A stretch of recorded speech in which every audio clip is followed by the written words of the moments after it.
Resumen de la Biblia del libro Primera de Tesalonicenses. Parte número 1. Saludo apostólico y una iglesia viva en fe, amor y esperanza. Capítulo 1, versículo 1. Introducción. Bienvenido a este tiempo de reflexión en la palabra de Dios. Te invitamos a hacer una pausa, a aquietar el corazón y a disponer tu mente para escuchar lo que el Señor desea hablarnos hoy. En esta ocasión, nos acercamos al inicio de la primera carta del apóstol Pablo a los tesalonicenses, una de las comunidades cristianas más jóvenes del Nuevo Testamento. Era una iglesia nacida en medio de la oposición, la presión social y la persecución, pero profundamente arraigada en una fe genuina.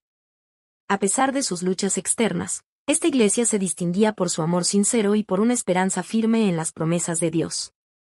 Desde el primer versículo de esta carta, el Espíritu Santo nos revela que el Evangelio no solo transforma corazones individuales, sino que forma comunidades vivas que reflejan el carácter de Cristo. El cristianismo no se vive en aislamiento, sino en comunión, en una relación real con Dios y con los hermanos en la fe. En este saludo sencillo, pero cargado de significado espiritual, el apóstol Pablo establece el tono de toda la carta. No comienza con reproches ni instrucciones extensas, sino con una afirmación profunda de identidad, una iglesia que vive en Dios Padre y en el Señor Jesucristo. Es una relación espiritual marcada por la gracia que salva, la paz que sostiene y una vida cristiana auténtica que da testimonio al mundo. Al escuchar este saludo apostólico, somos invitados a recordar quiénes somos en Cristo, de dónde proviene nuestra fortaleza y cuál es el fundamento de nuestra esperanza. Que al adentrarnos en este pasaje, abramos nuestro corazón para recibir dirección, ánimo y consuelo de parte de Dios. Escuchemos con atención lo que el Señor nos enseña a través de este saludo apostólico. Un saludo que revela identidad, comunión y esperanza. Primera de Tesalonicenses capítulo 1, versículo 1. Pablo, Silvano y Timoteo, a la iglesia de los tesalonicenses en Dios Padre y en el Señor Jesucristo, gracia y paz sean a vosotros. El saludo con el que comienza esta carta es breve, pero profundamente revelador. En una sola frase, el apóstol Pablo nos introduce al corazón de su mensaje y a la naturaleza misma de la vida cristiana. Pablo no inicia exaltando su autoridad apostólica, aunque tenía pleno derecho de hacerlo. En lugar de ello, se presenta humildemente junto a Silvano y Timoteo, sus colaboradores fieles en la obra del Evangelio. Este detalle nos recuerda que el ministerio cristiano no es una labor individual ni un camino de protagonismo personal, sino una obra compartida, guiada por Dios y sostenida por la comunión entre hermanos. La misión del Evangelio avanza cuando los siervos de Dios caminan juntos, con un mismo propósito y un mismo corazón. El apóstol dirige su carta a la iglesia de los tesalonicenses, y con ello deja claro que la iglesia no es un edificio ni una institución, sino un pueblo vivo, llamado y reunido por Dios. Son hombres y mujeres transformados por el poder del Evangelio, unidos no por afinidades humanas, sino por una fe común en Jesucristo. Pablo describe a esta iglesia como una comunidad que vive en Dios Padre y en el Señor Jesucristo. Esta expresión define su identidad más profunda. Los creyentes no están simplemente en Tesalónica, están en Dios. Pertenecen al Padre, son sostenidos por su amor y viven en una relación viva con el Señor Jesucristo. En medio de la persecución y la oposición, su seguridad no dependía de las circunstancias, sino de su unión con Cristo. A continuación, Pablo pronuncia una bendición que resume el corazón del Evangelio, gracia y paz. Estas palabras no son un simple deseo, sino una realidad espiritual que fluye de Dios hacia su pueblo. La gracia es el favor inmerecido de Dios, el fundamento de la salvación. Es por gracia que somos llamados, perdonados y restaurados. No es algo que se gana por méritos humanos, sino un regalo que brota del amor de Dios manifestado en Jesucristo. La paz es el fruto de esa gracia. Es la paz que nace de estar reconciliados con Dios, una paz que guarda el corazón aún en medio de las pruebas, del rechazo y del sufrimiento. Para los tesalonicenses, esta paz no significaba ausencia de dificultades, sino la certeza de que Dios estaba con ellos en cada circunstancia. Aunque este primer versículo es breve, prepara el corazón del lector para todo lo que sigue. En los versículos posteriores, Pablo expresa gratitud a Dios por una iglesia que da testimonio de una fe auténtica. Reconoce en ellos una fe viva, un amor activo y una esperanza firme en el regreso del Señor Jesucristo. La fe de los tesalonicenses no se limitaba a palabras o confesiones externas. Era una fe que se evidenciaba en una vida transformada y en obras que glorificaban a Dios. Su amor no era pasivo ni superficial, sino sacrificial, expresado en servicio, cuidado mutuo y perseverancia en tiempos difíciles. Y su esperanza no estaba anclada en la estabilidad política, económica o social, sino en la promesa segura de que Cristo volverá. Este saludo apostólico nos recuerda que la vida cristiana verdadera se sostiene sobre tres pilares espirituales esenciales: fe, amor y esperanza. Cuando estos elementos están presentes, la Iglesia refleja la luz de Cristo al mundo, aún en medio de la adversidad. Así, desde su primera línea, la carta a los tesalonicenses nos invita a recordar quiénes somos en Dios, cómo debemos vivir como su pueblo y hacia dónde está dirigida nuestra esperanza eterna. Conclusión. Al comenzar esta carta con un saludo lleno de gracia y paz, el apóstol Pablo nos invita a detenernos y a examinar nuestra propia identidad, tanto como iglesia como en nuestra vida personal como creyentes. No se trata solo de leer palabras antiguas, sino de permitir que el mensaje eterno de Dios confronte y transforme nuestro presente. Este saludo nos recuerda que nuestra identidad no está definida por el lugar donde vivimos, por nuestras circunstancias o por los títulos que poseemos, sino por una verdad mucho más profunda. Estamos en Dios Padre y en el Señor Jesucristo. Allí se encuentra nuestra seguridad, nuestra fortaleza y nuestra verdadera pertenencia. Ante esta verdad, surgen preguntas que requieren una respuesta sincera del corazón. ¿Vivimos cada día conscientes de que pertenecemos a Dios? ¿Nuestra fe se manifiesta de manera visible en nuestras decisiones, actitudes y obras? ¿Nuestro amor se expresa de forma práctica, en servicio, compasión y cuidado hacia los demás? ¿Está nuestra esperanza firmemente anclada en Cristo, aun cuando enfrentamos pruebas, incertidumbre o sufrimiento? El saludo apostólico nos llama a vivir una fe que actúa, un amor que sirve y una esperanza que permanece firme. No es una fe pasiva, ni un amor superficial, ni una esperanza frágil, sino una vida cristiana auténtica que refleja la obra de Dios en nosotros. Que estas palabras no queden solo como una introducción bíblica, sino que se conviertan en un llamado personal y diario a vivir conforme al Evangelio. Que aprendamos a caminar sostenidos por la gracia de Dios, guardados por su paz y fortalecidos por la certeza de que el Señor Jesucristo volverá. Que la gracia que salva, la paz que guarda el corazón y la esperanza que sostiene el alma reposen hoy y siempre sobre tu vida. Amén. Resumen de la Biblia del libro Primera de Tesalonicenses. Parte número 2. Acción de gracias por una iglesia ejemplar. Capítulo 1, versículo 2 al 10. Introducción. Bienvenido a este tiempo de reflexión en la palabra de Dios. Te invitamos a detenerte por unos momentos, a dejar a un lado las preocupaciones diarias y a abrir tu corazón para escuchar la voz del Señor. Hoy continuamos nuestro recorrido por la primera carta del apóstol Pablo a los tesalonicenses, deteniéndonos en un pasaje profundamente lleno de gratitud, gozo y esperanza. Estas palabras nacen del corazón de un pastor que observa con gozo la obra de Dios en una iglesia joven, pero espiritualmente vibrante. En estos versículos, Pablo eleva una oración constante de acción de gracias por una comunidad que, a pesar de su corta trayectoria en la fe y de vivir bajo presión, oposición y persecución, se convirtió en un testimonio vivo del poder transformador del Evangelio. No era una iglesia perfecta ni exenta de dificultades, pero sí una iglesia viva, firme y comprometida con el Señor. La fe de los tesalonicenses no se quedó en palabras, sino que se manifestó en acciones. Su amor no fue pasivo, sino sacrificial. Y su esperanza no estuvo puesta en las circunstancias temporales, sino en la promesa eterna del regreso del Señor Jesucristo. Estas virtudes hicieron de ellos un ejemplo para otros creyentes en toda la región. A través de estas palabras inspiradas por el Espíritu Santo, somos invitados a contemplar cómo luce una comunidad cristiana cuando el Evangelio es vivido con sinceridad y poder. Este pasaje no solo nos informa, nos confronta, nos anima y nos desafía a evaluar nuestra propia fe y nuestro caminar con Dios. Que al escuchar este mensaje, el Señor fortalezca nuestra fe, renueve nuestro amor y afirme nuestra esperanza. Dispongamos nuestro corazón para escuchar con atención lo que Dios desea enseñarnos hoy. Una iglesia transformada por la fe, el amor y la esperanza. Primera de Tesalonicenses capítulo 1, versículo 2 al 10. El apóstol Pablo comienza este pasaje elevando una expresión constante de gratitud a Dios por la iglesia en Tesalónica. Su agradecimiento no está basado en comodidades materiales ni en circunstancias favorables, sino en la obra evidente que Dios estaba realizando en la vida de estos creyentes. Pablo reconoce que todo lo bueno que ve en ellos es fruto de la gracia de Dios actuando poderosamente en sus corazones. La fe de los tesalonicenses no era pasiva ni superficial. No se trataba solo de una confesión verbal o de una creencia intelectual, sino de una fe activa, una fe que producía obediencia, transformación y compromiso. Era una fe que se expresaba en obras visibles, en una vida que glorificaba a Dios aún en medio de la oposición y el sufrimiento. Esta fe estaba acompañada de un amor sacrificial, un amor que no buscaba beneficio propio, sino el bienestar de los demás.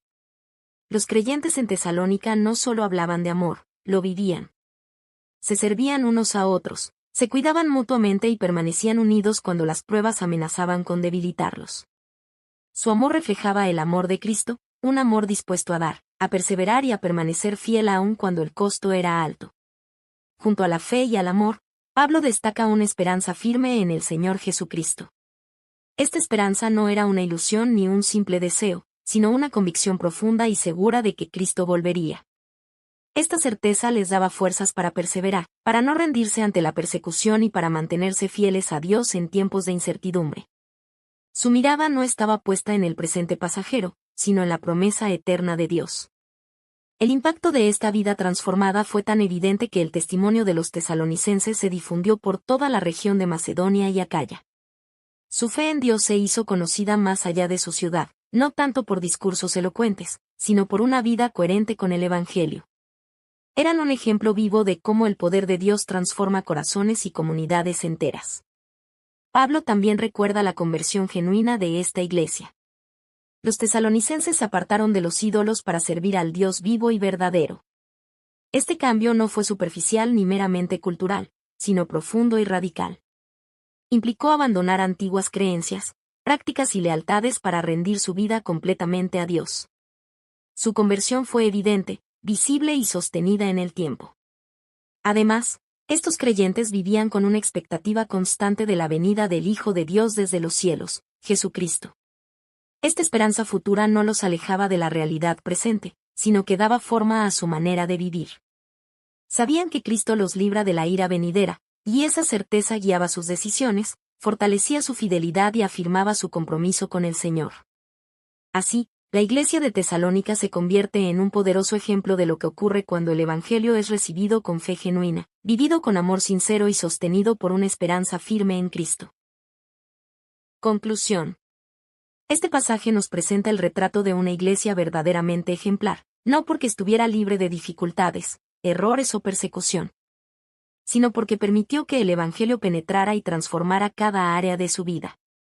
La fe activa, el amor sacrificial y la esperanza firme que caracterizaban a los tesalonicenses no eran cualidades superficiales, sino evidencias claras y visibles de una conversión auténtica y sostenida por la gracia de Dios. La iglesia en Tesalónica nos recuerda que una fe genuina siempre produce fruto. No se queda en palabras, sino que se manifiesta en obediencia, perseverancia y compromiso con Dios. Nos enseña que el amor cristiano no es solo un sentimiento, sino una decisión diaria de servir, de cuidar a los demás y de permanecer unidos aun cuando el camino se vuelve difícil. Y nos muestra que la esperanza en Cristo no es una evasión de la realidad, sino una fuerza poderosa que sostiene el corazón en medio de la prueba. Hoy, estas palabras nos invitan a detenernos y a examinar nuestra propia vida y nuestra comunidad de fe con sinceridad delante de Dios. ¿Nuestra fe se refleja en acciones concretas que glorifican al Señor? ¿Nuestro amor se expresa en servicio humilde, en entrega y en compasión hacia los demás? ¿Vivimos con una esperanza viva y constante en el regreso de Cristo, o hemos permitido que las preocupaciones del presente apaguen esa expectativa? Que el ejemplo de los tesalonicenses nos anime a apartarnos de todo aquello que intenta ocupar el lugar de Dios en nuestro corazón. Que aprendamos a servir únicamente al Dios vivo y verdadero, con un compromiso renovado y una entrega sincera. Que nuestro testimonio también resuene, no solo a través de palabras, sino mediante una vida transformada por el poder del Evangelio. Que el Señor nos conceda vivir una fe que actúa, un amor que sirve y una esperanza que persevera hasta el día glorioso de la venida de nuestro Señor Jesucristo. que su gracia nos sostenga, su paz guarde nuestro corazón y su espíritu nos fortalezca cada día. Amén. Resumen de la Biblia del libro Primera de Tesalonicenses. Parte número 3. El ministerio íntegro del apóstol Pablo. Capítulo 2, versículo 1 al 12. Introducción. Bienvenido a este tiempo de reflexión en la palabra de Dios.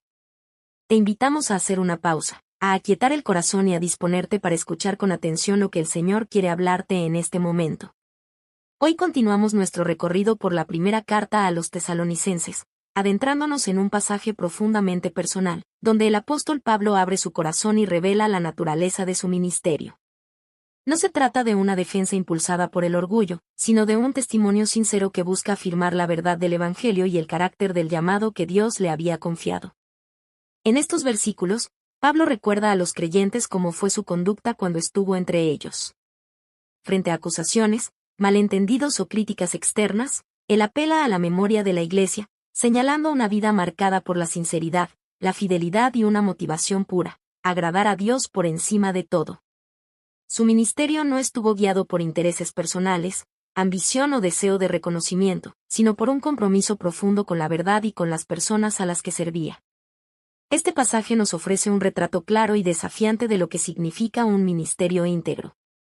Nos muestra que proclamar la verdad requiere valentía, especialmente en medio de la oposición, pero también nos recuerda que el verdadero servicio cristiano está inseparablemente unido al amor.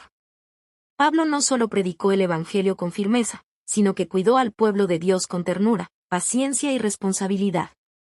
Al escuchar estas palabras, somos invitados a examinar nuestras propias motivaciones, actitudes y maneras de servir al Señor.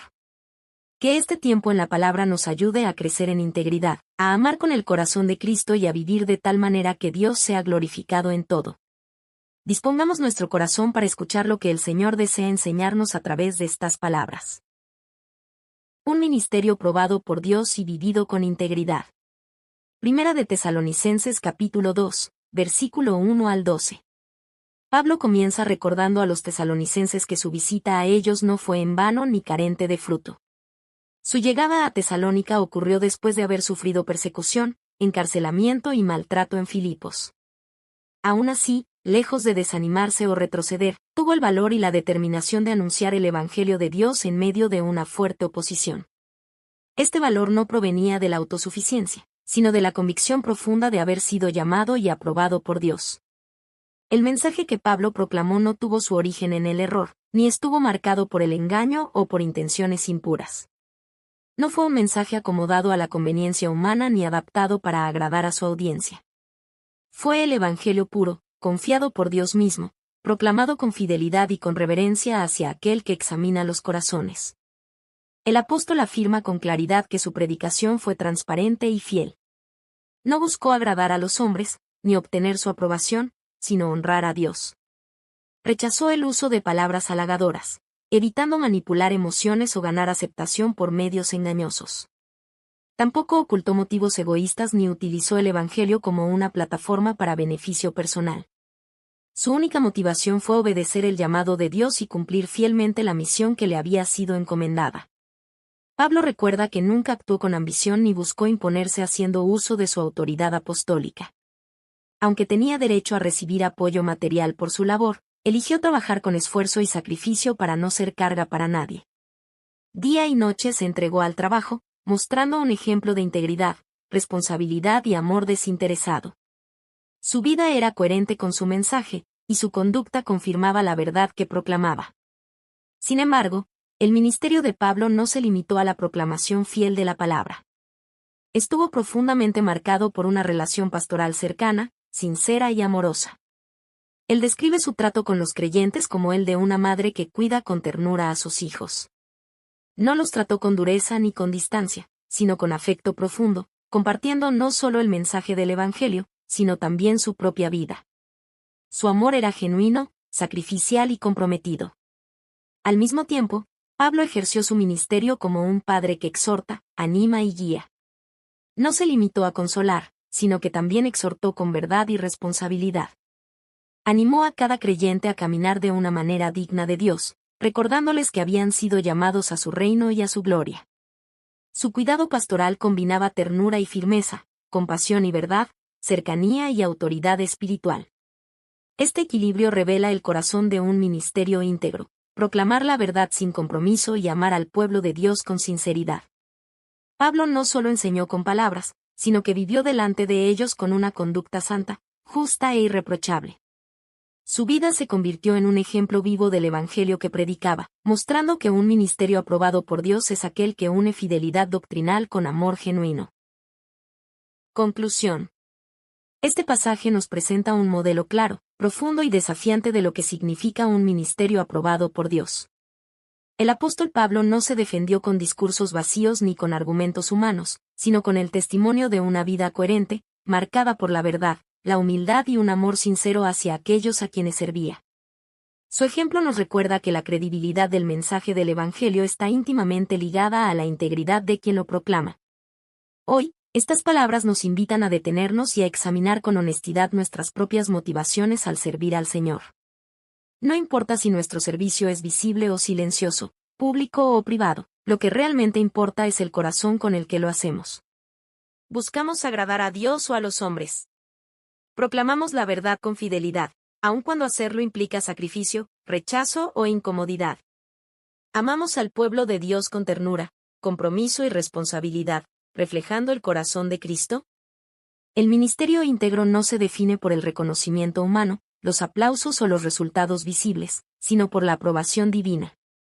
Es un llamado a vivir con un corazón puro delante de Dios, a servir sin ambición personal ni intereses ocultos, y a cuidar a otros con un amor que está dispuesto a dar, a perseverar y a acompañar aún en medio de las dificultades. Que el ejemplo del apóstol Pablo nos inspire a vivir y servir con integridad en cada área de nuestra vida.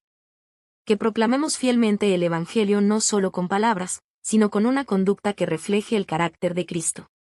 Que seamos instrumentos útiles en las manos de Dios, disponibles para su obra, para su gloria y para la edificación de su iglesia. Que el Señor examine nuestros corazones, purifique nuestras intenciones y nos fortalezca para servirle con fidelidad hasta el fin. Amén. Resumen de la Biblia del libro Primera de Tesalonicenses. Parte número 4. Gozo en medio de la persecución. Capítulo 2, versículo 13 al 16. Introducción. Bienvenido a este tiempo de meditación en la palabra de Dios. Te invitamos a hacer una pausa, a aquietar el corazón y a abrir tu mente para escuchar la voz del Señor, quien sigue hablando con poder y verdad a través de las Escrituras. Hoy continuamos nuestro recorrido por la primera carta del apóstol Pablo a los tesalonicenses, deteniéndonos en un pasaje que nos presenta una de las realidades más profundas y, a la vez, más desafiantes de la vida cristiana: el gozo que permanece firme aún en medio de la persecución y el sufrimiento. En estos versículos, Pablo eleva una sincera acción de gracias a Dios por la manera en que los creyentes de Tesalónica recibieron el mensaje del Evangelio. Ellos no lo trataron como simples palabras humanas, ni como una enseñanza más entre muchas, sino que lo abrazaron con fe como lo que realmente es, la palabra viva y verdadera de Dios, eficaz para salvar, transformar y sostener la vida del creyente. Este pasaje nos recuerda que seguir a Cristo no significa una vida libre de dificultades.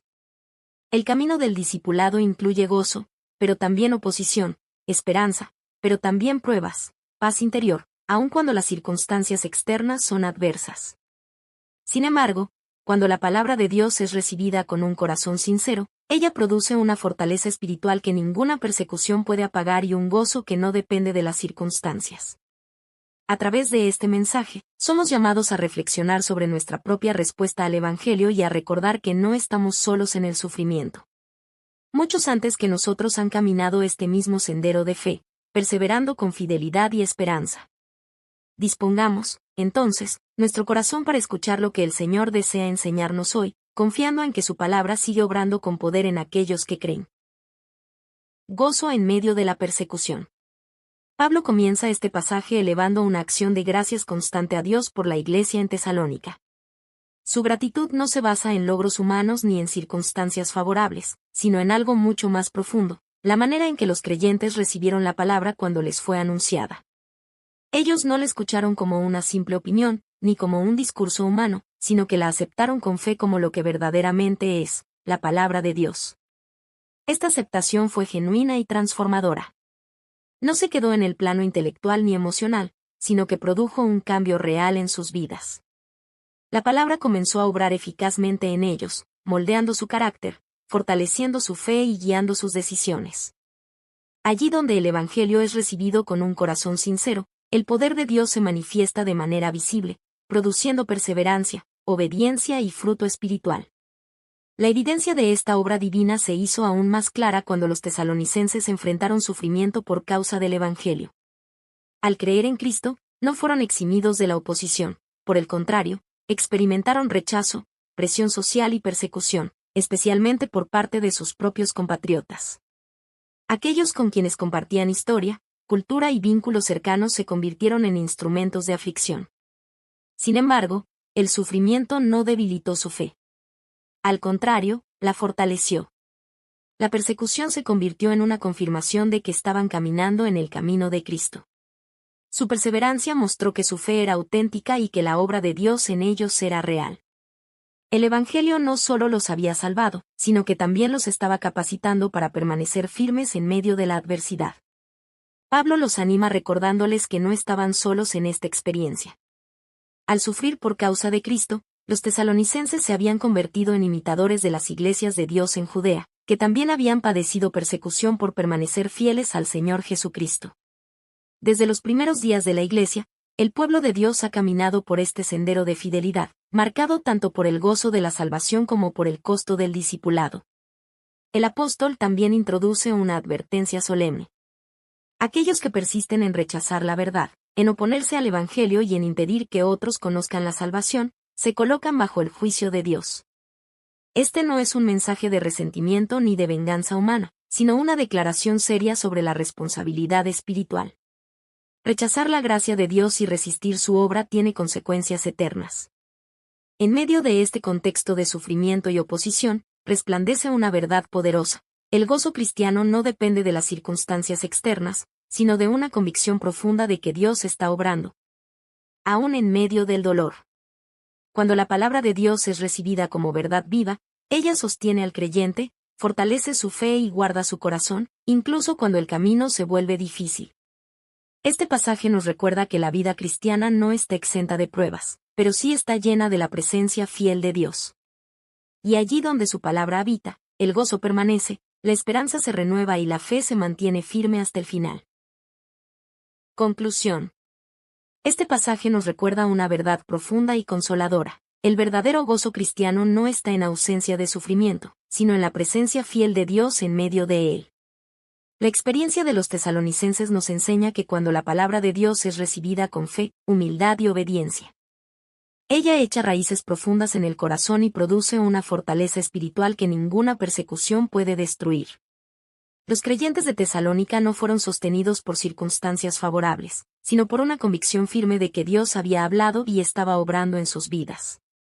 Esa certeza les permitió permanecer fieles cuando el Evangelio les costó rechazo, incomprensión y dolor. Su ejemplo nos recuerda que la fe auténtica no se abandona en la prueba, sino que se purifica y se fortalece a través de ella. Hoy, este mensaje nos invita a examinarnos con sinceridad delante del Señor.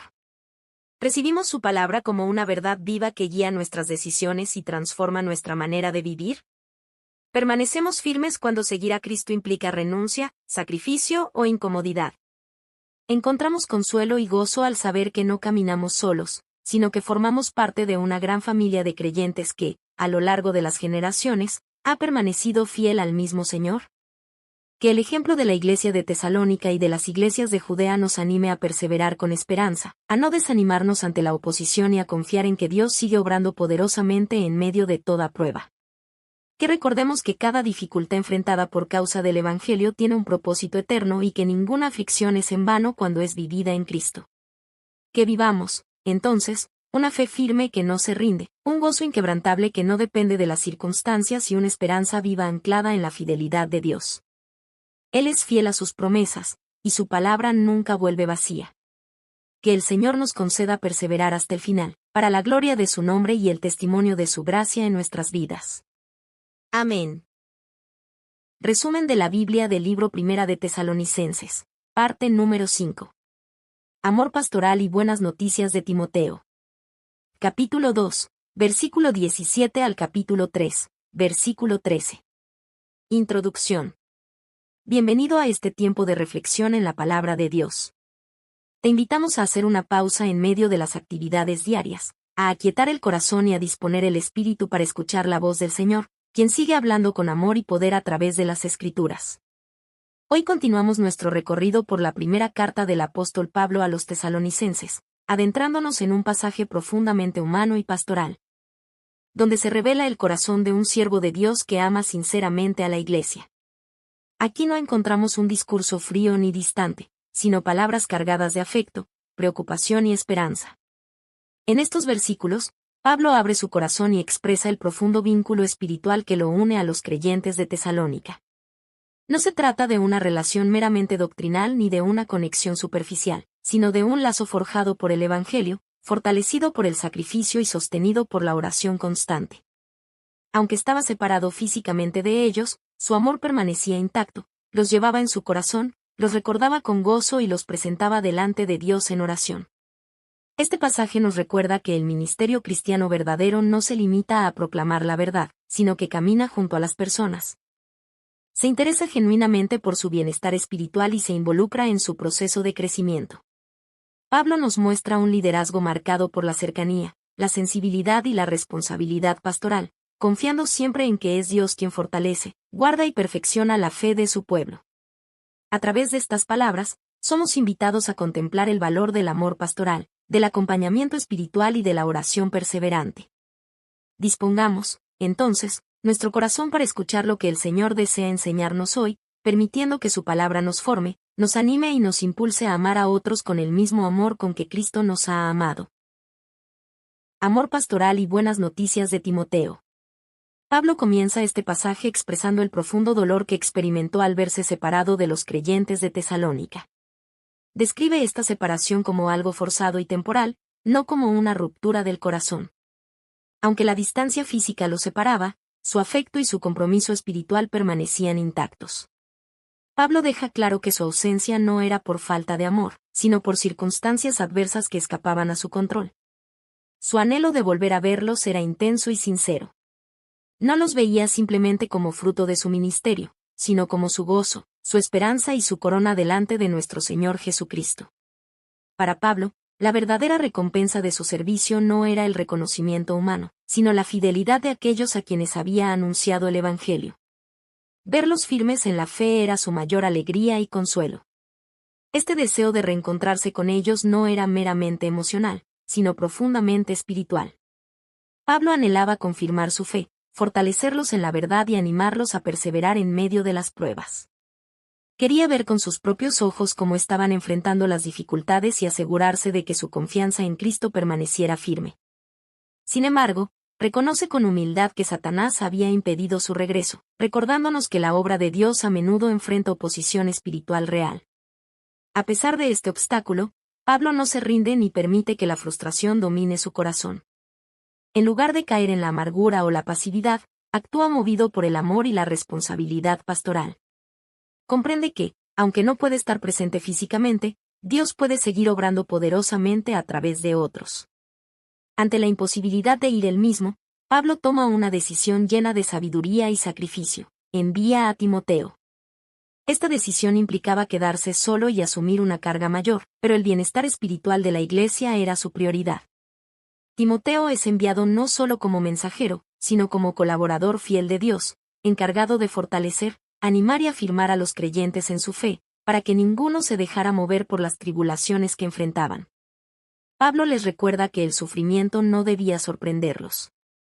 Desde el inicio de su caminar con Cristo, habían sido advertidos de que la vida cristiana incluye pruebas y aflicciones. Estas dificultades no eran una señal de abandono divino, sino parte del proceso de formación espiritual. El propósito de Timoteo era ayudarlos a comprender esta verdad y a permanecer firmes, confiando en la fidelidad de Dios aún en medio de la adversidad. La preocupación pastoral de Pablo se hace evidente cuando confiesa su temor de que el tentador hubiera intentado debilitarlos y que su esfuerzo hubiera sido en vano. Esta confesión revela el corazón sensible de un pastor que ama profundamente a su iglesia y se preocupa genuinamente por su perseverancia espiritual. Sin embargo, esta inquietud pronto se transforma en un gozo profundo cuando Timoteo regresa con buenas noticias. Los tesalonicenses permanecían firmes en la fe, seguían caminando en amor y recordaban a Pablo con afecto. No solo habían resistido la prueba, sino que también anhelaban volver a verlo, tal como él los anhelaba a ellos. Esta reciprocidad de amor fortalecía aún más el vínculo espiritual entre ellos. Estas noticias llenan el corazón de Pablo de consuelo, gratitud y renovación espiritual. En medio de sus propias aflicciones y dificultades, la fidelidad de la Iglesia se convierte en una fuente de vida y ánimo. Pablo declara con gozo que ahora vive, al saber que ellos permanecen firmes en el Señor. Su alegría es tan grande que se expresa en acción de gracias constante a Dios, reconociendo que toda perseverancia es obra de su gracia. El pasaje culmina con una oración profunda, sincera y llena de esperanza. Pablo eleva su clamor a Dios, pidiendo que él mismo dirija su camino para poder volver a verlos y suplir lo que aún faltaba en su fe. Ora para que el Señor haga crecer y abundar su amor unos por otros y hacia todos, reflejando el amor perfecto de Cristo. Finalmente, intercede para que sus corazones sean afirmados en santidad, irreprensibles delante de Dios Padre, en la venida de nuestro Señor Jesucristo con todos sus santos. Este capítulo nos deja ver que el amor pastoral verdadero ora, espera y confía, sabiendo que Dios es fiel para completar la obra que ha comenzado en su pueblo. Conclusión. Este pasaje nos ofrece un retrato hermoso y profundamente desafiante del amor pastoral genuino. A través de la vida y las palabras del apóstol Pablo, aprendemos que el verdadero ministerio no se limita a la predicación de la verdad, sino que se manifiesta en un cuidado constante, sacrificial y lleno de compasión por la vida espiritual de otros. Pablo nos muestra que amar a la Iglesia es caminar con ella, aun cuando la distancia, las pruebas o la oposición parecen interponerse en el camino. Su amor no fue pasivo ni distante, sino activo y perseverante. No se rindió ante la separación ni permitió que las dificultades apagaran su compromiso. En lugar de ello, confió en la soberanía de Dios, buscó alternativas con sabiduría y entregó en oración aquello que no podía controlar. Su ejemplo nos recuerda que el amor cristiano verdadero siempre busca edificar, fortalecer y cuidar, incluso cuando el sacrificio personal es grande. Hoy, estas palabras nos invitan a examinarnos con honestidad dentro del cuerpo de Cristo. ¿Amamos a la Iglesia con un corazón sincero y dispuesto a servir? ¿Nos interesa genuinamente el crecimiento espiritual de otros, más allá de nuestras propias necesidades? ¿Oramos unos por otros con constancia, confiando en que Dios sigue obrando aun cuando no vemos resultados inmediatos? Que el ejemplo de Pablo nos inspire a cultivar relaciones marcadas por el amor que edifica, el ánimo que fortalece y la verdad que guía. Que aprendamos a confiar en que Dios puede usar incluso la distancia, la espera y las pruebas para afirmar nuestra fe y profundizar nuestra dependencia de Él. Y que, como los tesalonicenses, permanezcamos firmes en el Señor, creciendo en amor, madurez y santidad mientras aguardamos con esperanza la gloriosa venida de nuestro Señor Jesucristo. Que el Señor afirme nuestros corazones, haga abundar nuestro amor unos por otros y nos guarde irreprensibles delante de Él hasta el día de su venida. Que toda nuestra vida y servicio reflejen su gracia y fidelidad. Amén. Resumen de la Biblia del libro Primera de Tesalonicenses. Parte número 6. Llamado a una vida santa. Capítulo 4, versículo 1 al 12. Introducción. Bienvenido a este tiempo de reflexión en la palabra de Dios.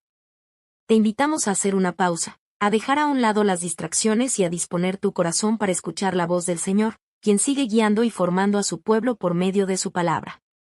Hoy continuamos nuestro recorrido por la primera carta del apóstol Pablo a los tesalonicenses, llegando a una sección profundamente práctica y desafiante, donde la fe se traduce en una manera concreta y visible de vivir. Después de afirmar la identidad de la Iglesia en Cristo, su esperanza firme y el amor que los caracteriza, Pablo dirige ahora su atención a la conducta diaria de los creyentes. En este pasaje, el apóstol exhorta a los cristianos a caminar de una forma que agrade a Dios. Nos recuerda que la vida cristiana no se limita a lo que creemos o confesamos con nuestras palabras, sino que se expresa claramente en nuestras decisiones, actitudes y acciones cotidianas. La fe auténtica siempre produce una vida transformada. Pablo presenta la santidad no como una carga pesada ni como una lista de reglas externas, sino como un llamado amoroso de Dios para nuestro bien y para su gloria. Vivir en santidad significa vivir conforme al diseño de Dios, reflejando su carácter en cada área de nuestra vida. Es una respuesta agradecida al amor y a la gracia que hemos recibido en Cristo. A través de estas instrucciones claras y llenas de sabiduría, el Espíritu Santo nos guía a comprender que la voluntad de Dios para sus hijos es la santificación, una vida apartada para Él, marcada por la pureza. El amor fraternal, la responsabilidad y un testimonio coherente ante el mundo. Este llamado no se cumple con nuestras propias fuerzas, sino con la ayuda del Espíritu de Dios que obra en nosotros. Dispongamos, entonces, nuestro corazón para escuchar este llamado con humildad y obediencia, permitiendo que la palabra de Dios examine, transforme y dirija nuestra manera de vivir, para que en todo podamos agradar a aquel que nos llamó a su luz admirable. Llamado a una vida santa. Pablo comienza exhortando a los creyentes a vivir de una manera que agrade a Dios, apelando a la relación personal que ya existe entre ellos y el Señor. No se trata de un llamado nuevo ni desconocido, pues les recuerda que ya habían recibido instrucciones claras sobre cómo debían conducirse en su vida diaria. Sin embargo, lejos de conformarse con lo alcanzado, el apóstol los anima a abundar más y más, dejando en evidencia que la vida cristiana es un camino de crecimiento continuo. La fe auténtica nunca se estanca, siempre avanza hacia una mayor obediencia, madurez espiritual y semejanza a Cristo. Este llamado nos enseña que agradar a Dios no es un evento ocasional, sino una forma de vivir. Cada decisión, cada actitud y cada acción puede convertirse en una oportunidad para honrarlo. Pablo anima a los creyentes a no caer en la comodidad espiritual, sino a perseverar con un corazón dispuesto a seguir aprendiendo, corrigiendo y creciendo en la voluntad de Dios. El apóstol afirma con claridad que la santificación es la voluntad de Dios para sus hijos. Esta santificación no debe entenderse únicamente como una experiencia inicial al comenzar la vida cristiana, sino como un proceso continuo y diario. Es un camino en el que el creyente aprende a apartarse del pecado y a consagrar su vida al Señor, permitiendo que el carácter de Cristo se forme en él. Dios no nos llama a una vida desordenada, confusa o contaminada por el pecado, sino a una vida transformada por su gracia, guiada por su Espíritu y alineada con su propósito eterno. Uno de los énfasis centrales de este pasaje es la pureza sexual. Pablo exhorta con firmeza y claridad a los creyentes a abstenerse de la inmoralidad sexual y a vivir con dominio propio, honrando a Dios con su cuerpo. En una cultura donde la inmoralidad era común, normalizada e incluso promovida, este llamado resaltaba como una expresión profundamente contracultural del Evangelio. La pureza, lejos de ser una negación de la libertad, es una expresión de verdadera libertad, la libertad de vivir conforme al diseño santo y bueno de Dios. Pablo enseña que el cuerpo del creyente no es un instrumento para satisfacer deseos desordenados, sino un templo destinado a glorificar a Dios. Vivir en pureza no significa represión, sino respeto por uno mismo, por los demás y por el propósito divino establecido desde la creación. El dominio propio es una evidencia de la obra del Espíritu Santo en la vida del creyente. El apóstol también advierte contra el daño que el pecado puede causar en la vida de otros. El pecado nunca es solo personal, siempre tiene consecuencias que afectan a la comunidad. Pablo recuerda que Dios es justo y que toma en serio nuestras acciones. Este llamado no surge del legalismo ni del temor, sino del amor de Dios, quien desea proteger a sus hijos, preservar la santidad de la Iglesia y mantener relaciones sanas entre los creyentes. Vivir en pureza es una expresión concreta de amor tanto hacia Dios como hacia el prójimo. Además, Pablo enfatiza la importancia del amor fraternal como una marca esencial de la vida cristiana. Reconoce con gozo que los tesalonicenses ya practicaban este amor, pero aún así los anima a crecer todavía más. El amor cristiano no es estático ni limitado, se profundiza, se expande y se manifiesta en actos concretos de servicio, paciencia, perdón, generosidad y cuidado mutuo. Amar a los hermanos es una evidencia visible de una vida transformada por Cristo y un testimonio poderoso ante el mundo. Finalmente, Pablo exhorta a los creyentes a vivir una vida ordenada, responsable y equilibrada. Los anima a vivir tranquilamente, a ocuparse de sus propios asuntos y a trabajar con sus manos. Esta exhortación refleja que la espiritualidad auténtica no está separada de la vida cotidiana. El trabajo honesto, la responsabilidad personal y una actitud respetuosa forman parte del testimonio cristiano. Este estilo de vida no solo honra a Dios, sino que también proyecta un testimonio claro y respetable ante los no creyentes. cuando la fe se vive de manera coherente, se convierte en una luz que impacta positivamente a quienes nos rodean. Así, Pablo nos recuerda que la vida cristiana abarca todas las áreas de nuestra existencia y que, en cada una de ellas, estamos llamados a reflejar el carácter de Cristo para la gloria de Dios. Conclusión. Este pasaje nos recuerda con claridad que el llamado de Dios a una vida santa no es parcial ni superficial, sino que abarca cada área de nuestra existencia. La santificación no es una meta lejana ni inalcanzable, reservada solo para algunos, sino un camino diario de obediencia, crecimiento y transformación, sostenido por el amor y la gracia de Dios. Vivir en santidad no es vivir bajo una carga pesada, sino responder con gratitud al llamado de un Dios que nos ama, nos conoce y desea lo mejor para nosotros. La exhortación de Pablo nos invita hoy a detenernos y examinarnos con sinceridad delante del Señor, permitiendo que su palabra ilumine nuestro corazón y nuestras motivaciones. Nos desafía a preguntarnos si realmente buscamos agradar a Dios en nuestra manera de vivir, si honramos al Señor con nuestro cuerpo, nuestras relaciones y nuestras decisiones diarias. Y si el amor de Cristo se refleja de manera visible en la forma en que tratamos a los demás. Estas preguntas no buscan condenarnos, sino guiarnos a una vida más plena y alineada con la voluntad de Dios. Este llamado a la santidad nos anima a vivir de manera coherente con la fe que profesamos. Nos recuerda que el Evangelio no solo transforma lo que creemos, sino también la manera en que vivimos, hablamos y actuamos. Una vida santa, vivida con humildad y dependencia de Dios, se convierte en un testimonio poderoso del poder transformador del Evangelio ante un mundo que observa y necesita esperanza. Al mismo tiempo, somos alentados a caminar con confianza, sabiendo que Dios no nos ha llamado a la impureza, al desorden ni a la confusión, sino a una vida santa, plena y con propósito, para su gloria. No caminamos solos en este proceso, el Espíritu Santo nos fortalece, nos guía y nos capacita cada día para vivir conforme al corazón de Dios. Que el Señor nos conceda la gracia y la fortaleza necesarias para vivir una vida que le agrade, reflejando su luz en medio del mundo. Y mientras perseveramos en este llamado, que aguardemos con esperanza y fidelidad la venida de nuestro Señor Jesucristo, permaneciendo firmes en la fe, abundando en amor y creciendo en santidad. Amén. Resumen de la Biblia del libro Primera de Tesalonicenses, parte número 7. Esperanza en la segunda venida de Cristo. Capítulo 4, versículo 13 al 18. Introducción. Bienvenido a este tiempo de reflexión en la palabra de Dios. Hoy llegamos a uno de los pasajes más consoladores y llenos de esperanza de la primera carta del apóstol Pablo a los tesalonicenses. En medio de la incertidumbre, el dolor y las preguntas que inevitablemente surgen frente a la muerte, Dios no guarda silencio, sino que habla con claridad y amor, ofreciéndonos una esperanza firme y gloriosa. La promesa segura del regreso de Jesucristo.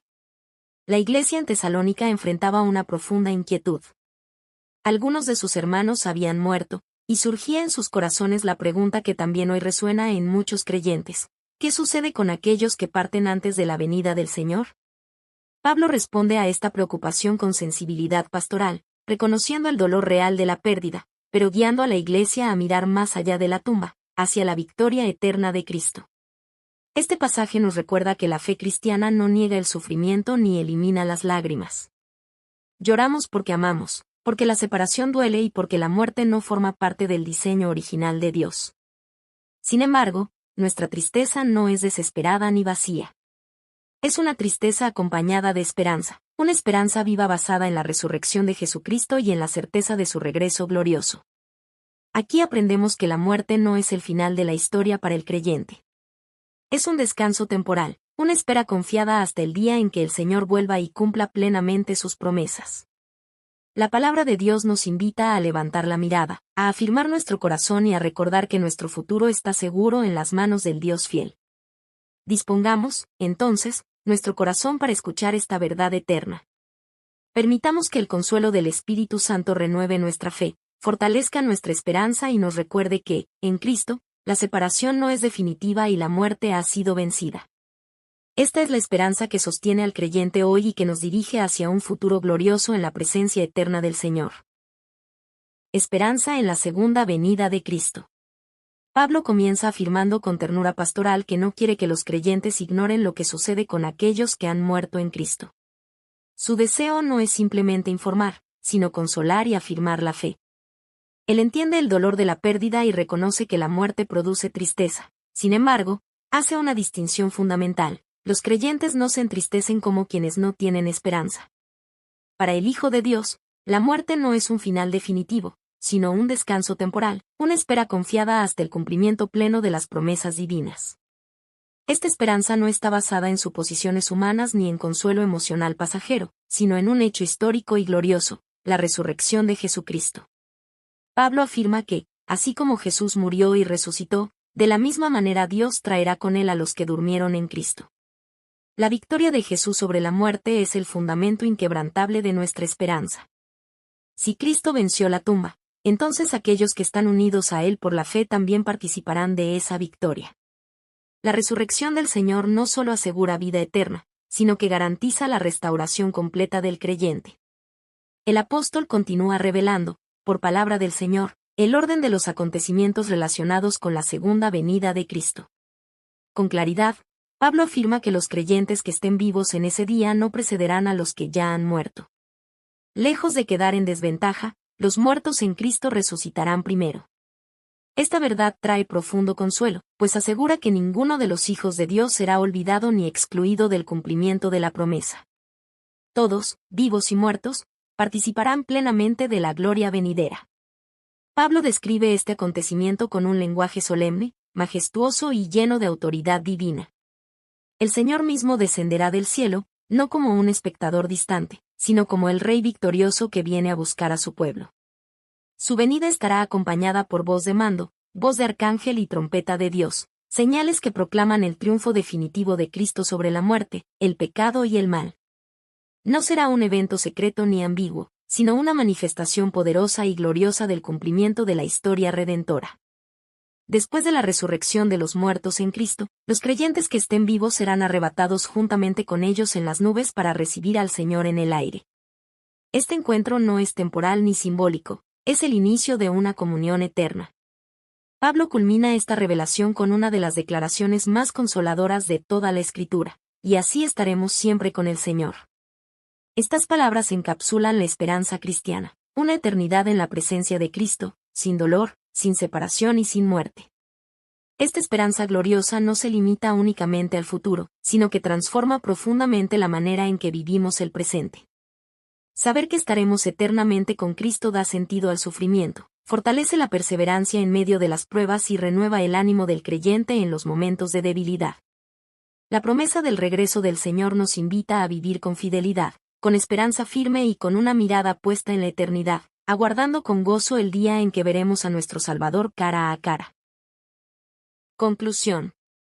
Este pasaje nos recuerda con fuerza y ternura que la esperanza cristiana trasciende los límites de esta vida.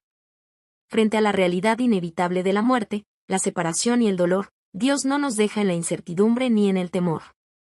Nos ofrece una certeza gloriosa y segura: Jesucristo volverá, los muertos en él resucitarán y su pueblo vivirá para siempre en su presencia. Esta promesa no es un consuelo simbólico, sino una verdad eterna anclada en la victoria de Cristo sobre la muerte. La esperanza de la segunda venida transforma la manera en que enfrentamos el presente. No elimina el llanto ni el duelo, pero los llena de significado y dirección. En medio de la pérdida, sabemos que la separación no es definitiva. En medio del dolor, descansamos en la promesa de un reencuentro glorioso.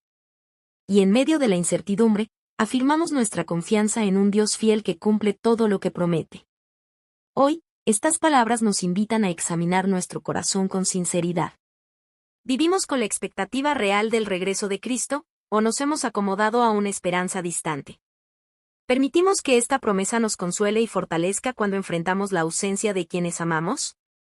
¿Compartimos esta esperanza con otros, siendo instrumentos de consuelo y fe en tiempos de dolor? El llamado final del apóstol Pablo es claro y profundamente pastoral: alentad los unos a los otros con estas palabras. La esperanza cristiana no fue dada para ser guardada en silencio, sino para ser proclamada, compartida y vivida en comunidad. Es una verdad que edifica, consuela y sostiene a la Iglesia en cada generación. Que esta esperanza viva llene nuestro corazón de paz, renueve nuestra fe y nos impulse a vivir con fidelidad, preparación y gozo. Que cada día caminemos con la mirada puesta en la gloriosa venida de nuestro Señor Jesucristo, seguros de que la muerte no tiene la última palabra. De que la resurrección es una realidad segura y de que nuestro futuro está eternamente en las manos del Dios que nos ama. Amén. Resumen de la Biblia del libro Primera de Tesalonicenses. Parte número 8. Vivir preparados para el día del Señor. Capítulo 5, versículo 1 al 11. Introducción. Bienvenido a este tiempo de reflexión en la palabra de Dios. Hoy llegamos a un pasaje que nos invita a detenernos y examinar con sinceridad la manera en que estamos viviendo. Es un llamado a tener los ojos abiertos y el corazón preparado, recordándonos una verdad solemne y profundamente esperanzadora: el día del Señor vendrá. Y la forma en que vivimos hoy revela si estamos verdaderamente listos para ese encuentro. La venida del Señor no es un tema destinado a generar temor o confusión, sino una verdad que debe producir reverencia, responsabilidad y esperanza. En un mundo distraído por lo inmediato, lo visible y lo pasajero, este pasaje nos despierta a la realidad eterna y nos recuerda que nuestra vida tiene un propósito que va más allá del presente.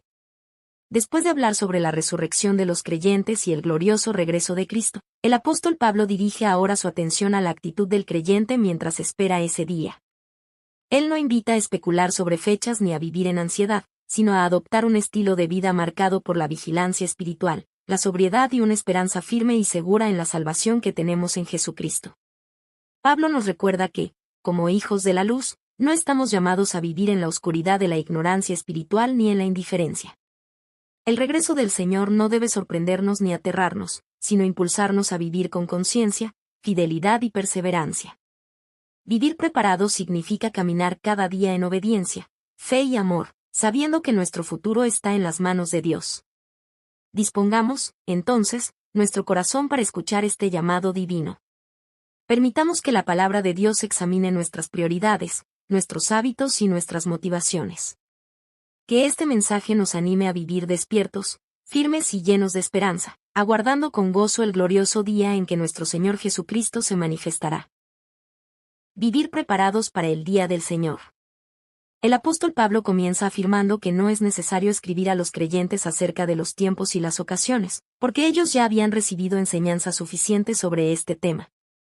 No se trata de ignorancia, sino de entendimiento espiritual. La Iglesia sabía que el día del Señor vendrá como ladrón en la noche, una expresión que no busca infundir temor en los creyentes, sino subrayar el carácter repentino e inesperado de ese día para quienes viven sin Dios y sin discernimiento espiritual. Para el mundo, ese día llegará sin aviso. Pablo describe a las personas proclamando paz y seguridad, confiadas en sus propios sistemas, en su estabilidad económica, en su poder o en sus logros humanos. Sin embargo, esa seguridad es frágil y engañosa. Cuando menos lo esperan, la destrucción vendrá de repente. El apóstol utiliza la imagen de los dolores de parto para ilustrar esta realidad. Son inevitables, llegan de forma sorpresiva y no pueden ser detenidos una vez que comienzan. Así es el día del Señor para quienes viven apartados de Dios. Pero Pablo introduce un contraste lleno de esperanza. Los creyentes no están en tinieblas para que ese día los sorprenda como ladrón. Esta afirmación marca una diferencia clara entre dos maneras de vivir. El mundo camina en oscuridad espiritual, guiado por la ignorancia, la incredulidad y la autosuficiencia. El creyente, en cambio, ha sido iluminado por la verdad del Evangelio y vive con una perspectiva eterna. Por eso, Pablo recuerda a la Iglesia su verdadera identidad: todos sois hijos de luz e hijos del día. Esta identidad no es solo una posición espiritual, sino un llamado práctico. Ser hijos de la luz implica vivir con transparencia, obediencia y discernimiento, reflejando el carácter de Cristo en medio de una sociedad marcada por la confusión moral y la indiferencia espiritual. La luz no se esconde, se manifiesta a través de una vida transformada. A partir de esta identidad, el apóstol exhorta a los creyentes a velar y ser sobrios. Velar significa mantenerse espiritualmente despiertos, atentos a la obra de Dios y conscientes del tiempo en que vivimos. Es rechazar la pasividad espiritual y vivir con un corazón sensible a la voz del Señor. Ser sobrios implica dominio propio, equilibrio y claridad espiritual, una vida guiada por la verdad de Dios y no por los excesos, las distracciones o la complacencia del mundo. Pablo refuerza esta exhortación con una imagen poderosa. mientras quienes viven en la oscuridad duermen y se embriagan durante la noche, los hijos de la luz están llamados a permanecer despiertos y preparados, vestidos con una armadura espiritual. Esta armadura no es para una guerra física, sino para una batalla espiritual diaria. La coraza de fe protege el corazón al afirmar nuestra confianza en Dios, aún en medio de la incertidumbre. La coraza de amor guarda nuestras motivaciones y relaciones, permitiéndonos vivir conforme al carácter de Cristo. El yelmo de la esperanza de salvación protege nuestra mente, recordándonos que nuestro destino eterno está seguro en Cristo y que ninguna circunstancia presente puede robarnos esa esperanza. El fundamento de esta vida vigilante y sobria es una verdad gloriosa: Dios no nos ha puesto para ira, sino para alcanzar salvación por medio de nuestro Señor Jesucristo. Esta declaración llena de gracia elimina todo temor. Para el creyente, el día del Señor no es un día de condenación, sino de redención, victoria y cumplimiento de las promesas de Dios. Pablo concluye recordándonos que Cristo murió por nosotros, para que, ya sea que estemos vivos o hayamos partido, vivamos juntamente con Él. Esta verdad une el presente con la eternidad y transforma nuestra manera de enfrentar la vida, el sufrimiento y el futuro. Vivir preparados no significa vivir con ansiedad, sino con confianza, fidelidad y esperanza, sabiendo que pertenecemos a Cristo y que nuestro futuro está seguro en Él. Conclusión. Este pasaje nos recuerda que vivir preparados para el día del Señor no significa vivir con miedo, ansiedad o incertidumbre, sino con una esperanza viva. Una responsabilidad consciente y una claridad espiritual que orienta toda nuestra manera de vivir. El regreso de Cristo no es una amenaza para los hijos de Dios, sino una promesa gloriosa que llena de sentido el presente y de luz el futuro. La exhortación de Pablo nos invita a evaluar no solo lo que creemos, sino cómo estamos viviendo. La espera del Señor no es pasiva ni indiferente, es una espera activa, marcada por la fidelidad, la obediencia y una vida que refleja la luz de Cristo en medio de un mundo que camina en oscuridad. Hoy, estas palabras nos llaman a examinarnos con honestidad delante de Dios. ¿Estamos viviendo despiertos espiritualmente o permitiendo que las distracciones de este mundo apaguen nuestra sensibilidad espiritual?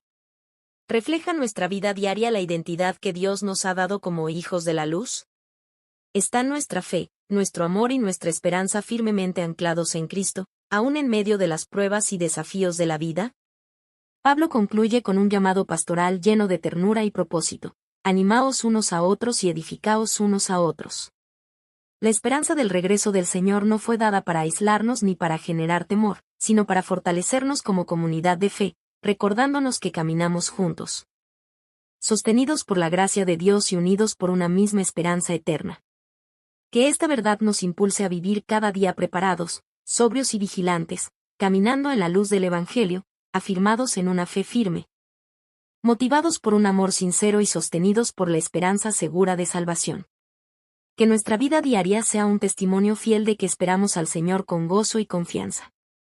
Y que, cuando Cristo venga, nos halle viviendo con fidelidad, perseverancia y alegría, listos para encontrarnos con Él y permanecer para siempre en su gloriosa presencia. Amén. Resumen de la Biblia del libro Primera de Tesalonicenses, parte número 9. Exhortaciones finales y despedida. Capítulo 5, versículo 12 al 28. Introducción. Bienvenido a este tiempo de reflexión en la palabra de Dios. Hoy llegamos al cierre de la primera carta del apóstol Pablo a los tesalonicenses, una conclusión llena de sabiduría práctica, ternura pastoral y una profunda confianza en la gracia y fidelidad de Dios. A lo largo de esta carta, Pablo ha acompañado a una iglesia joven en la fe, animándola en medio de la persecución, afirmándola en la esperanza de la venida de Cristo y exhortándola a vivir una vida santa y agradable a Dios. Ahora, al acercarse al final, el apóstol desciende de los grandes temas doctrinales a la vida cotidiana del creyente, mostrando cómo la fe se expresa en relaciones sanas, actitudes correctas y una dependencia constante del Señor. Después de hablar sobre la esperanza futura, la santidad personal y la preparación para el día del Señor, Pablo enfoca su atención en la manera en que los creyentes deben conducirse unos con otros dentro de la comunidad cristiana. Estas palabras finales no son simples consejos ni sugerencias opcionales. Son exhortaciones inspiradas por el Espíritu Santo, diseñadas para formar una fe madura, equilibrada y profundamente arraigada en Cristo. En este pasaje descubrimos cómo se ve una iglesia verdaderamente saludable a los ojos de Dios, una comunidad que honra y respeta a sus líderes espirituales, que se cuida mutuamente con paciencia y amor, que elige el bien aún en medio del conflicto, que vive con gozo constante, persevera en la oración y mantiene un corazón agradecido en toda circunstancia. Asimismo, Pablo nos recuerda la importancia de no apagar la obra del Espíritu Santo, de vivir con discernimiento espiritual y de apartarnos del mal, confiando plenamente en que es Dios mismo quien nos santifica y nos guarda irreprensibles hasta la venida de nuestro Señor Jesucristo. Todo esto descansa no en el esfuerzo humano, sino en una promesa firme y segura: Dios es fiel y cumplirá su obra en nosotros. Dispongamos ahora nuestro corazón para recibir estas exhortaciones finales. Escuchemos con humildad, dejemos que la palabra examine nuestra vida y permitamos que el Espíritu Santo nos guíe a vivir una fe práctica, viva y transformadora, tan relevante hoy como lo fue en los días de la Iglesia primitiva. Exhortaciones finales y despedida. Al acercarse al final de su carta, el apóstol Pablo dirige su atención a aspectos muy concretos de la vida cristiana, mostrando que una fe viva siempre se expresa en relaciones sanas, actitudes correctas y una dependencia constante de la gracia de Dios. Sus palabras finales revelan el corazón de un pastor que ama profundamente a la Iglesia y desea verla crecer firme, unida y madura en Cristo. Pablo comienza exhortando a la Iglesia a reconocer, respetar y valorar a sus líderes espirituales, aquellos que trabajan arduamente entre ellos, que los presiden en el Señor y los amonestan con amor. Este reconocimiento no se basa en títulos o posiciones humanas, sino en la labor espiritual que realizan en favor del bienestar de la Iglesia. El apóstol anima a los creyentes a estimarlos altamente en amor, entendiendo que su servicio es una expresión del cuidado de Dios por su pueblo. Cuando hay honra, gratitud y respeto mutuo, la paz de Cristo puede gobernar la vida de la comunidad. A continuación, Pablo amplía su exhortación hacia una vida comunitaria sana y equilibrada. Reconoce que la Iglesia está compuesta por personas con diferentes necesidades, luchas y niveles de madurez espiritual. Por ello, llama a los creyentes a amonestar a los indisciplinados, aquellos que viven de manera desordenada, a animar a los desalentados, quienes han perdido el ánimo por las pruebas, a sostener a los débiles, que necesitan apoyo y cuidado especial, y a ser pacientes con todos, sin excepciones. Esta exhortación refleja el amor práctico de Cristo, un amor que no juzga con dureza, sino que acompaña, corrige y edifica con gracia. El apóstol también aborda una actitud fundamental del creyente frente al conflicto y la ofensa. Exhorta claramente a no devolver mal por mal, sino a buscar siempre lo bueno, tanto entre los hermanos como con todas las personas. Esta enseñanza va en contra de la naturaleza humana, pero refleja el carácter de Cristo, quien respondió al mal con amor y a la injusticia con perdón. Vivir de esta manera no solo fortalece la comunión dentro de la Iglesia, sino que también da un testimonio poderoso al mundo que observa la conducta de los creyentes. Luego, Pablo presenta una serie de exhortaciones breves, pero profundamente transformadoras, que resumen una vida cristiana saludable y centrada en Dios. Estad siempre gozosos. Orad sin cesar. Dad gracias en todo. Estas palabras nos recuerdan que el gozo cristiano no depende de las circunstancias externas, sino de una relación viva con el Señor. La oración constante expresa una dependencia continua de Dios, y la gratitud en todo revela un corazón confiado en su soberanía. Esta actitud, afirma Pablo, es la voluntad de Dios para sus hijos en Cristo Jesús, aun en medio de pruebas, sufrimientos y desafíos. El apóstol continúa enfatizando la importancia de la dependencia del Espíritu Santo. Advierte a la Iglesia que no apague la obra del Espíritu ni menosprecie las manifestaciones espirituales, como las profecías. Sin embargo, también llama a examinarlo todo y retener lo bueno. Esta exhortación muestra un equilibrio espiritual. Una Iglesia madura es sensible a la obra del Espíritu, pero también firme en la verdad, ejercitando discernimiento y sabiduría. De la misma manera, Pablo exhorta a apartarse de toda forma de mal, cuidando la pureza de la vida cristiana en pensamiento, palabra y acción. El pasaje culmina con una oración profunda, llena de esperanza y confianza en la fidelidad de Dios. Pablo encomienda a los creyentes al Dios de paz, pidiendo que Él mismo los santifique por completo y los guarde irreprensibles en todo su ser, espíritu, alma y cuerpo, hasta la venida de nuestro Señor Jesucristo. Esta oración no se apoya en el esfuerzo humano, sino en una promesa gloriosa que llena de seguridad al creyente. Fiel es el que os llama, el cual también lo hará. Dios no solo llama a su pueblo, sino que también completa la obra que ha comenzado en ellos. Finalmente, Pablo expresa su afecto pastoral de manera sencilla y cercana. Pide las oraciones de la Iglesia, envía saludos fraternos y exhorta a que la carta sea leída a todos los hermanos, mostrando la importancia de la palabra compartida en comunidad.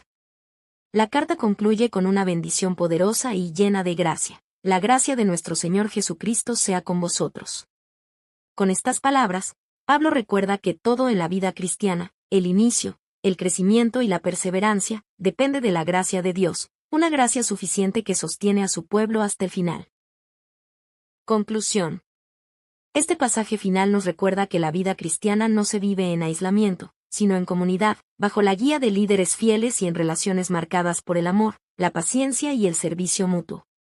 Pablo nos muestra que una iglesia saludable no es aquella que está libre de dificultades, sino aquella que aprende a caminar unida, dependiente de Dios y comprometida con vivir conforme a su voluntad. A lo largo de estas exhortaciones finales, el apóstol nos invita a comprender que la fe verdadera se expresa en lo cotidiano, en la manera en que honramos a quienes nos sirven espiritualmente, en cómo tratamos a los demás, en nuestra actitud frente al conflicto, en nuestra perseverancia en la oración y en un corazón agradecido aun cuando las circunstancias no son fáciles. La vida cristiana madura se construye día a día, en decisiones pequeñas pero constantes, guiadas por el amor de Cristo. Hoy, estas palabras nos llaman a examinarnos con sinceridad delante del Señor. ¿Honramos, respetamos y apoyamos a quienes Dios ha puesto para guiarnos espiritualmente? ¿Vivimos en paz, cuidándonos unos a otros con un amor que corrige, anima y sostiene? Nuestra vida refleja un gozo que nace de Dios, una oración constante y una gratitud que no depende de las circunstancias. ¿Dependemos verdaderamente del Espíritu Santo para discernir, obedecer y vivir una vida que agrada a Dios? Pablo cierra su carta recordándonos una verdad que llena de seguridad al creyente. Nuestra esperanza no descansa en nuestra perfección, sino en la fidelidad de Dios. Él es quien nos llama, quien nos santifica y quien nos guarda hasta el día glorioso de la venida de Jesucristo. Esta promesa nos da paz, nos fortalece en medio de las pruebas y nos anima a perseverar con confianza. Que estas palabras finales nos impulsen a vivir una fe práctica, equilibrada y llena de gracia. Que aprendamos a caminar juntos como el cuerpo de Cristo, edificándonos unos a otros, animándonos en el camino y reflejando el carácter de nuestro Señor al mundo que nos rodea. Y que, en todo momento, recordemos que la gracia de nuestro Señor Jesucristo es suficiente para sostenernos hoy, mañana y hasta el fin. Amén.